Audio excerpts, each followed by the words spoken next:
Look at that, this guy's got a roly-poly on his head. He's trapped. He's trying to get away. He's got a helmet. Got a helmet on his head. That little guy's not letting go. Oh man, that's gonna be a problem. It's gonna be an issue, man. Welcome back to DajibanLife, and I'm here today. I'm gonna be doing some maintenance work, which I'll get to later. But first, I wanted to talk about my new batteries. So this is the app, the phone app. If this will focus. This is the phone app that came with the BMS. It is a Xiaoshang. I think that's how you actually say it. Xiaoshang. I like that. I was calling it Xiaoshang last week, but apparently it's Xiaoshang. I'm just guessing about that though, but it makes sense. But anyway, this app is really nifty. I figured out what this button down here what's for. It's logging, so that's kind of cool. Even though I don't think it's like super useful to know like what's going on, but in case something bad happened, then yeah, this would be useful to kind of see. But just for general, purpose operation, it's not really saying anything like life-changing. So, but what the app does do is it shows you all the cells, right?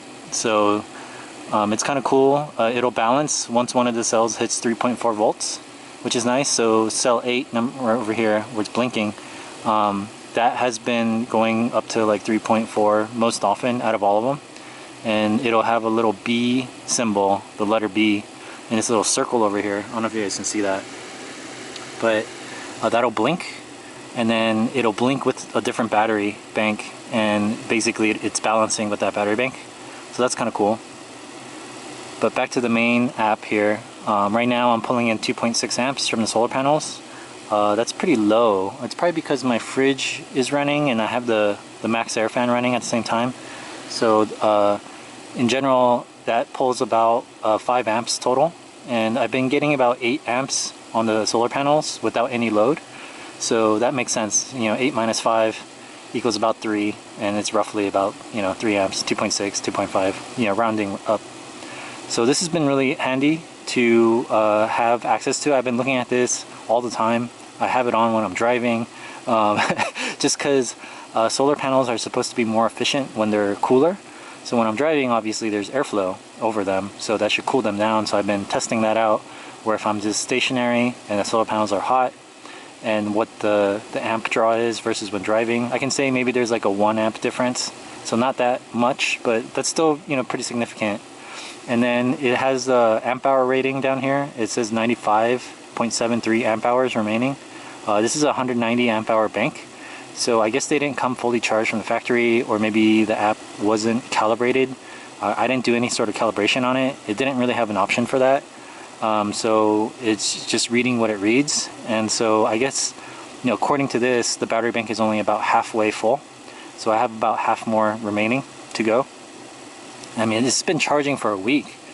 So on an average of, I would say, about 5 amps per hour per day. So what is that? Like, that's a lot, man. 5 times 7 is 35 times 8. Or yeah, 8 hours, right? So that should have more than charged the batteries up to full in that time. But I don't know, yeah, so I don't know if this is completely accurate, but it's super cool. And then if you look at I'm not going to do it now, but I've been checking my solar charge controller, like little menu, the readout thing, and it pretty much lines up with what this thing is saying here. Oops, I'm sorry. This is the cell uniformity score, voltage uniformity. So it'll tell you how off things are. I don't know what that score actually means, what a good score is, but depending, if they're all the same, then it'll be 100, and if they're off by a little bit, then it'll be like 90 or whatever. So I guess I have a cell score of 80. But yeah, I've been looking at this. The voltage doesn't really go above 27, I've noticed. That could be partly because my solar panels are wired in parallel right now to get the most amp draw. When I designed the system, I decided that having a parallel solar panel system was better because I wanted more amps. These solar panels are capable of drawing about 8 amps, I think, according to the spec sheet. So combined with 2, it should be able to pull about 16, but the most I've ever seen is 10, really. Realistically, I've never seen 16 before. So yeah, if I wired them up in series, because the parallel voltage never really exceeds like 29 volts, I would say, and so that's not the most efficient, you know what I mean? The higher the voltage is from the solar panels, the easier it's going to be to charge the batteries, to push the current through, you know what I mean? As long as it's higher, it should be fine, but what I've noticed also, you know, once it turns into winter, since summer is ending now, once winter comes, the day's shorter, so having a higher voltage level on the panels, because if I combine them together, it'll be about 60 volts coming from the panels, right? It'll be a lot easier to charge. Even in twilight, I could get a charge. Right now, I need direct sunlight, pretty much. If it's not direct sunlight, well, it doesn't charge. If I'm in the shade, it doesn't charge. But at 60 volts, possibly in the shade, I would still be able to charge, like trickle charge at least, like 1 amp, 2 amps. You know, not a whole lot, but enough to kind of, you know, like run a fan or something for free, basically, with no loss. But I'll think about that. I kind of like pulling 10 amps right now, considering I only have half capacity on the battery according to this, only 95 amp hours. So I'm going to charge it all the way up to full to, you know, once it reads 190 or whatever, or as high as it'll get. Then I might switch over to a series configuration on my solar panels.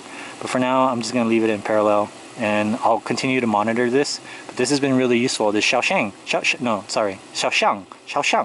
yeah, this app, even though it's collecting my like social security number and my location and my phone number and, you know, all my credit card info, is for the Chinese to use in the future to mind control me or whatever. When they create super soldiers, you know, they're gonna put my soul into, you know, a Chinese super soldier robot or whatever. But it does give me useful info to look at for my battery bank. And so far, in a week, I haven't really pushed it that much. I did use my hot plate one time for about 20 minutes, or even less than that, maybe 10 minutes. And I found out through the app that it actually pulls 60 amps. So that's quite a bit. But yeah, it handled that no problem. I haven't had any issues with the batteries running out at all, ever, so far. So since I've had a week of just being able to observe it, I think I'm going to start pushing it more and start using it. I'm going to buy some food now, because gyms have reopened in certain areas where I'm at, and so I have to drive a little bit to get to them, but that's better than driving pretty much the same distance to a truck stop to take showers and stuff. I'd rather just go to the gym, get a workout in, get the free shower, you know what I mean? So I'm going to start doing that, but I'm also going to start cooking my own food, so I can get back on the weight gain grind, so I can get up to 200 pounds. You know, that's the goal. So I can have an NBA player's body with none of the talent, because that's what everyone should be striving for, to be a completely talentless meathead. You know what I mean? You know what I mean? That's that's the good stuff. Let me just revel in that for a second. Yeah. Okay.